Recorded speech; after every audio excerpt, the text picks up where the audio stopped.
Hello மக்களே, எப்படி இருக்கீங்க? Good morning, good evening. இன்றைக்கி என்ன சமையல் பார்க்கலாம். இன்றைக்கி வந்து வேப்பம்பூ ரசம். சாதாரணமாக ரசம் வைக்கிற மாதிரி வச்சுட்டு 2 ஸ்பூன் வேப்பம்பூவை வந்து நெய்யில் வறுத்து போட்டால் வேப்பம்பூ ரசம். அதுக்கப்புறம் இது வந்து நூல்கோல் டர்னிப் போட்டு சாம்பார். அதுக்கப்புறம் சக்கரை வெள்ளிக்கிழங்கு காரக்கறி, உருளைக்கிழங்கு காரக்கறி மாதிரியே தான், அப்படியே சக்கரை வெள்ளிக்கிழங்கு கட் போட்டு பண்ண வேண்டியது தான். இது வந்து சவ் தக்காளி போட்டு கூட்டு.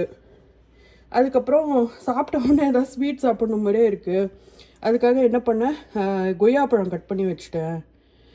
இது வந்து ராகி அப்பளம் எங்கள் மாமனார் கண்டுபிடிச்சாரு. ராகி அப்பளம் சரி ட்ரை பண்ணலான்னு இன்றைக்கி மைக்ரோவேவில் தான் பண்ணி வச்சுருக்கேன். அதுக்கப்புறம் இன்றைக்கி சாதம் வேணான்னு கீன்வா வச்சுருக்கேன்.